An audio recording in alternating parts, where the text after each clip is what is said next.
I'd like to turn it over to Administrator Regan, who is such an incredible leader, and it's such a pleasure to get the chance to meet you today.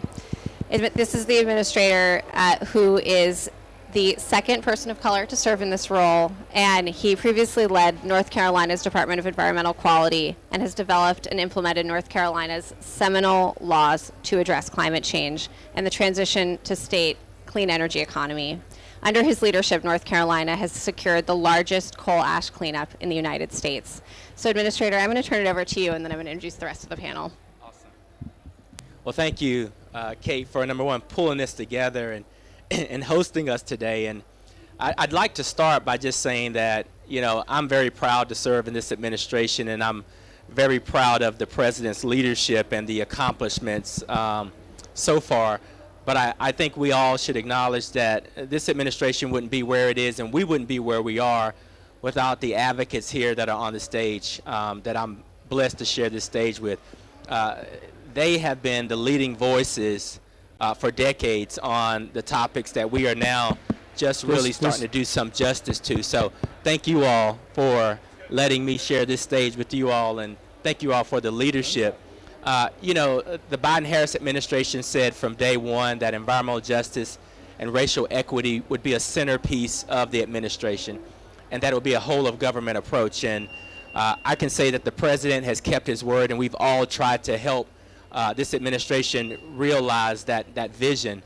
When we think about the American Rescue Plan, the Bipartisan Infrastructure Law, the Inflation Reduction Act, we are looking at a culmination of historic legislation that not only codifies the significance of environmental justice and equity, but contributes significant resources, billions of dollars, billion with a B, billions of dollars of resources that will go to impacted communities and communities that have suffered for far too long.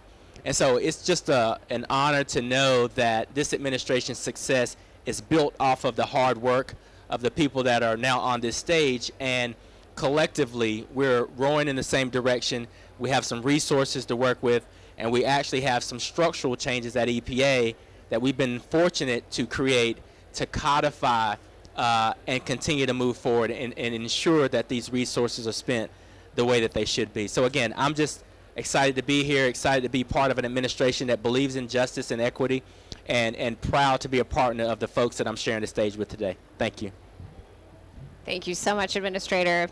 So I just want to take a moment to introduce our incredibly distinguished panelists here, and it's such an honor to be with you again. We had the chance to have a conversation about your work when we were in New York together a few weeks ago, and I just want the audience to hear a little bit more about your incredible accomplishments and all your work. So first, Dr. Bullard, who is the founder and the director of the Robert D. Bullard Center for Environmental Justice and professor of urban planning at Texas Southern University. Dr. Bullard is known as the father of environmental justice. Dr. Bullard's decades-long leadership has been integral to bringing awareness to environmental justice and its disproportionate impact on frontline communities. Dr. Bullard is the author of 18 books. In 2020, the United Nations Environment Program honored him with its Champions of Earth Lifetime Achievement Award. And in 2021, he was appointed by President Obama to serve as the White House Environmental Justice Advisory Council. So welcome, Dr. Bullard. Dr. Beverly Wright is the founder and the executive director of the Deep South Center for Environmental Justice. Her center addresses environmental and health inequities along the Louisiana-Mississippi River Chemical Corridor and the Gulf Coast region. Dr. Wright has decades of experience in the environmental justice movement, and in 2008, she received the EPA Environmental Justice Achievement Award and was recognized by the GRIOS as one of 100 history makers. Peggy Shepard is the co-founder and executive director of We Act for Environmental Justice. She has been named co-chair at the White House Environmental Justice Advisory Council, as well as the chair of the New York City Environmental Justice Advisory Board, and was the first female chair of the National Environmental Justice Advisory Board to the US EPA. She also serves on the board of advisors of the Columbia Mailman School of Public Health. And for her leadership, she has received the Jane Jacobs Medal from the Rockefeller Foundation for a lifetime of achievement and the 10th Annual Heinz Award for the Environment. And then Lindsey, also so pleased to have you here. Lindsey Baxter Griffith is the U.S. Federal Policy Director at the Clean Air Task Force, where she leads their federal policy work in Washington, D.C. And before she was at the task force, she was an advisor to Senator Ed Markey. All right, so let's get into it. I've been so looking forward to speaking with you all, and we're going to start with Dr. Bullard, Dr. Wright, Peggy, with, we know at COP we are very focused on the global climate crisis. But as we know also, climate change affects communities differently and also disproportionately.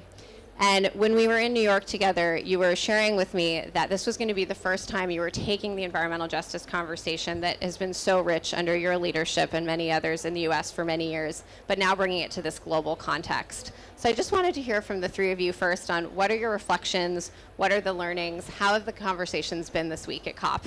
Dr. Bullard, why don't we start with you? Well, first of all, thanks for, again, pulling this panel together. And thank you, Administrator Regan, for agreeing to chat with us.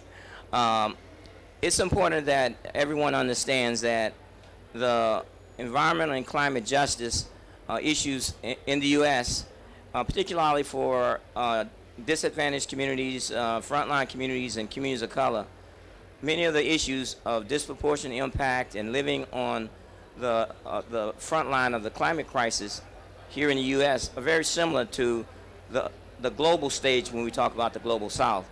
And so what we have done is, after at least 20 COPs since The Hague, I think it's 2000, COP 5 or 6, we've always been outside in the green zone. This is the first time that we've elevated climate justice, environmental justice in the blue zone with our own house, our own tent, and our own pavilion. And I think that's basically our three organizations basically decided we're going to do it. We've been doing this for a long time, but we want to make sure that everyone who works on climate, environmental justice globally can come to that particular pavilion to express their solutions and share ideas as to how we're going to solve this crisis. That's what I think, that's why we're here, and hopefully we can get that across. That's wonderful, and would love to hear from you both on your reflections on what have been some of the most important discussions you've been having. Where are you seeing opportunities for new collaborations? Thank you, and thank you again, Administrator Regan, for inviting us to this stage. One of the most important discussions I thought on yesterday was one thing, but now today it's changed because we had an amazing discussion this morning, and it was I would say, international group of people talking about loss and damages and financing. And it's so interesting to hear their point of view, which is also a view that we all share, and that is that in looking for solutions, we see the same people who caused the problem seem to be coming up with solutions that endanger the same group of people, and they're using that as a method to get us where we should be. And coming from Cancer Alley in Louisiana, we are very concerned that every solution that is brought before us has a serious consequence for the Mississippi River Chemical Corridor and our same people.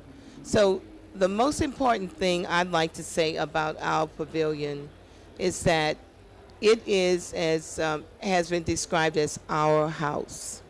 And so we see people of color coming, they're in charge of their own programming.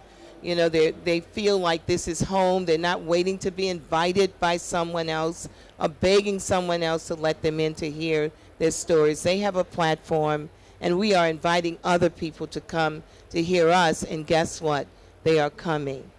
And so we hope that this is the beginning of a dialogue. We also see this as a way for us to mobilize, because when you think of the global South, you think of Africa. How far is that from the Mississippi River Chemical Corridor? It's really far.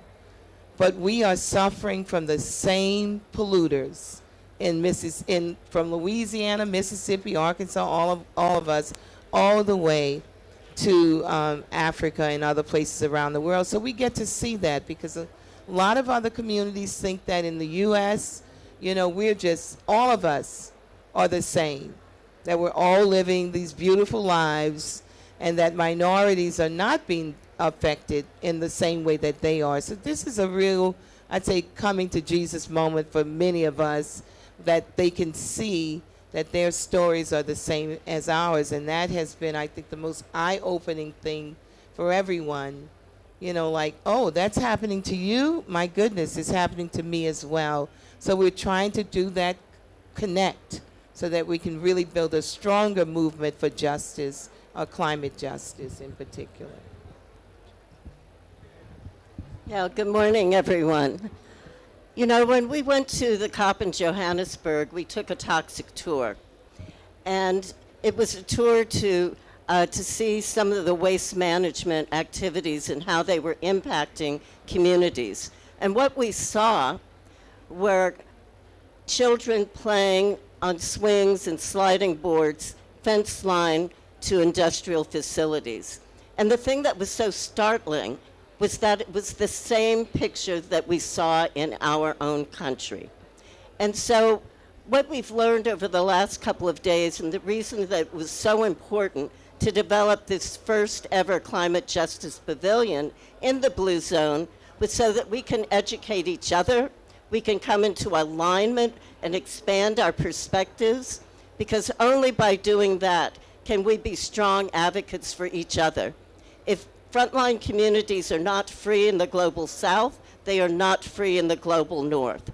And so we have got to come into alignment, understand each other's perspectives, and be advocates for each other. That's been the lesson for me over the last couple of days.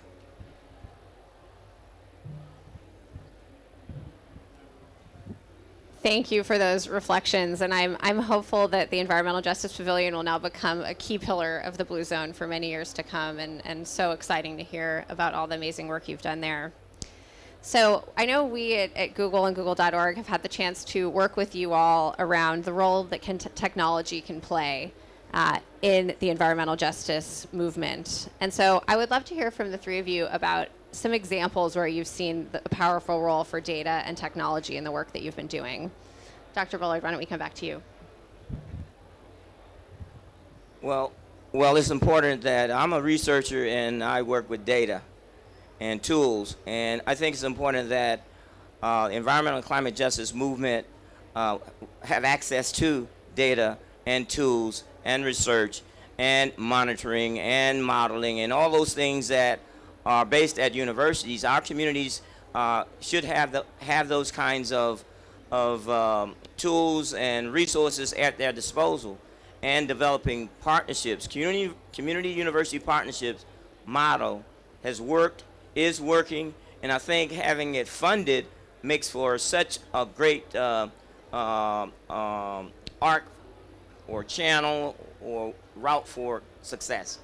We see that happening now, and we are very grateful that the federal government, especially EPA, Thriving Communities Technical Assistance Center grant, $100 million for technical assistance to environmental justice communities. I mean, that's the kind of thing I think that you put money where there are models that have been proven, tested, and you can see results. That's the kind of thing that I think a lot of frontline communities and a lot of centers based at universities, like my center based at Texas Southern University, and other centers that, whether they're at the university or whether they are nonprofit, independent, that's the kind of, I guess, you get the investment and you get the return on investments that I think is 100-fold. Yes, thank you. I have to say that in my 30 years of work, we have not had many public-private partnerships.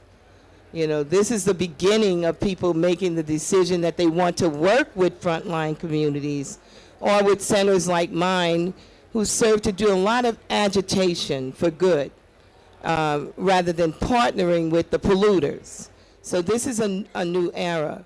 But I want to just make this one statement, because for me, it is probably the most important moment of my life. And that is when I began working in the environmental justice movement, really working with our communities in Cancer Alley. I was asked to take a tour to be a spokesperson at a civil rights hearing. And they told me, Dr. Wright, we want you to tell them what's happening to us. So we got in a van, a little mommy van, we call it out, and did participant observation research. With 3 other Xavier University students, we rode up and down the corridor to see what was there. And when I got to the hearing, I told them what I saw. You know, I said that what I see is that African Americans are living fence line and that white people have been moved away. We see the slabs where they were brought to safer places and our people were left to language. You know, I said that they're at night, they're waking up, throwing up, they have flaring, so much of it that they have to put black curtains at the window, nothing grows downwind. I said it's just an awful situation, and we believe the chemical companies are causing it. You know what they said to me? How can you say that? Where's your proof? And my response was, you're the Environmental Protection Agency. Yeah. You should be telling me what's going on. What came out of that was the first GIS map of the Mississippi River Chemical Corridor done in conjunction with a Region 6 researcher who came to me after that meeting and said, Dr. Wright, I think I know how we can do this. That was in 1994. And that map, that first map, actually served to be the defining moment for defining an environmental justice community, because as you know, in the federal government, if you can't define it, you can't fund it. So defining an environmental justice community became important. And what we found was that 80% of African Americans live within 3 miles of a polluting facility. But it wasn't one, it was multiple facilities. And what they were suffering from were the cumulative effects of those chemicals from all of those chemical plants at one time. Data is extremely important.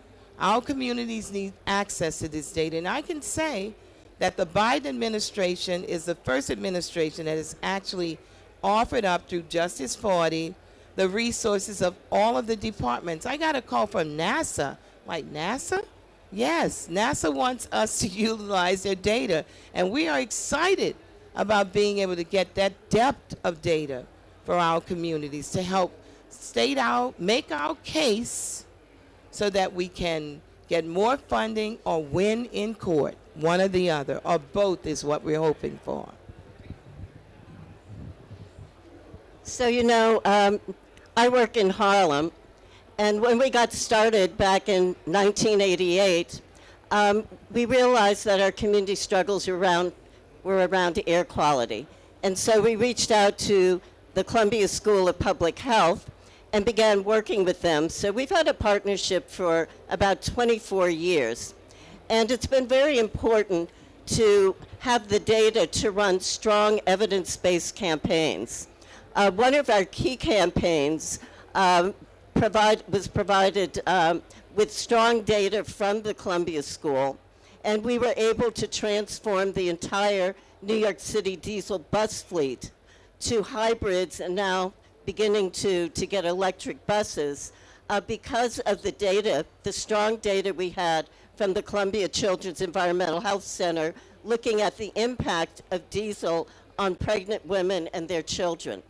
And so we've understood the importance of using data for the media, for policymakers, to really be able to have those strong, credible campaigns.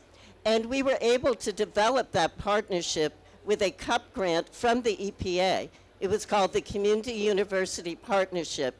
And that was the first means and support for us developing very strong community partnerships. And then the National Institute of Environmental Health Sciences, another U.S. government agency, developed an environmental justice grant-making program for partnerships between environmental justice communities and universities. So that's been very crucial in our work and in informing and developing the kinds of policies that we need, whether it's toxics, PFAS, BPA in children's products, all of those kinds of policies that really are founded on the basis of science have been a very important means for us being effective and making a difference.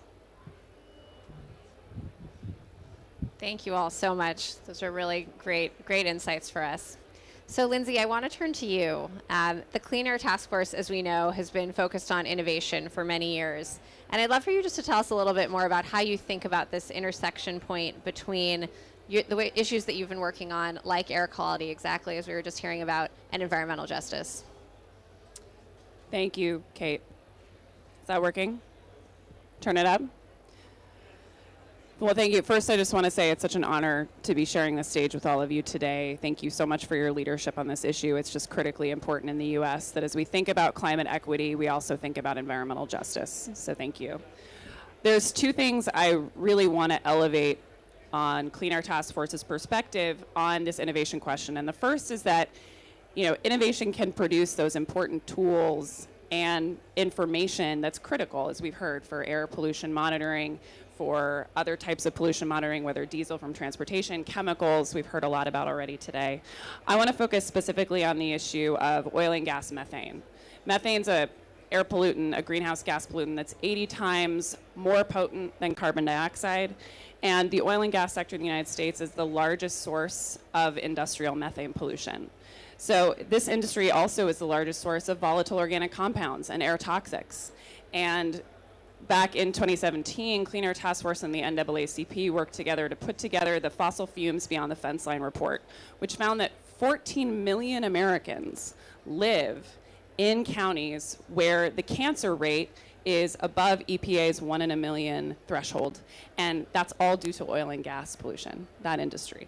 So there's, this is an incredibly important issue. We also work on diesel pollution, supporting monitoring by communities, also doing exposure studies, as you mentioned, with Columbia and others, and also in the power sector, where we have a fence line analysis that's actually now a map-based tool. We heard about the importance of GIS. That is about the toll from, we call the toll from coal. Now, Clean Air Task Force, this information is critical because we're able to then push for rules that will reduce these emissions, for regulations and standards that will it allows us to build a record, right? That's critically important when we get into the legal defense space. So I just want to lift up that. The second thing on innovation is that it lowers the cost of the technologies that we'll be able to use to decarbonize and create these affordable climate solutions. So that's the second really reason that innovation is so important. And at CATF, we've got a long history of advocating on air pollution regulation, as I mentioned. But one of the things about regulation in the United States is, of course, cost-benefit analysis becomes a critical part of that. By law, we're required to consider the way that the financial cost to industry factors into reducing pollution. So we use, again, the information that comes from air monitoring and the reduction of costs in these technologies to build a case, right, for stronger standards that then reduce costs further, right? So there's a cycle that exists in the U.S. under the Clean Air Act that's really critical for innovation. So between both reducing those costs of those technologies that will allow us to decarbonize and then also putting these tools in the hands of frontline communities, that's really the critical path that innovation can help us with. Thank you so much, and thank you for all the amazing work that you guys have been doing. All right, Administrator Regan, I'd love to come back to you. So we touched on at the beginning, loss and damage is, of course, a big topic of discussion here at the COP. And we know this is so critical because we see the communities, the nations that have contributed the least to climate change are going to feel the impacts most acutely. And we also know a lot of those nations have crucial ecosystems that are needed in the fight against climate. So I'd love just to hear a little bit more from you about how are you thinking about this at the EPA? What role would you like to see the U.S. government play? Well, thank you for that question. And, I'll say that the Biden-Harris administration has really focused on actions, not just words. And so when I think about what we've done at EPA, just recently, we awarded 132 communities a little more than $50 million to invest in air quality monitoring in their communities. we realize that technology and data play such a strong role, and it matters where you get that data from. I think what you've also heard from the folks on this stage is that the solutions come from the communities. So it's our job to match the resources to the solutions in the communities to get those outcomes. I say that because our approach is community driven at the local level, and being good federal partners to our communities. Our attitude isn't just a domestic attitude, it's a global attitude. And so as we think about equity, justice, and inclusion, we recognize that that doesn't stop at the borders of the United States. And the president has indicated that America's back to perform at the leadership level on the international stage as it relates to climate change, as it relates to public health. So when we think about the loss and damages conversation, it's that same attitude that we will bring to that conversation. Oh, thank you. Well, I have so many more questions I would like to ask you all, but I know we're running up against time. And so I wanted to just share that we've heard a lot from all of you around this role of data, the critical role of technology in the environmental justice movement.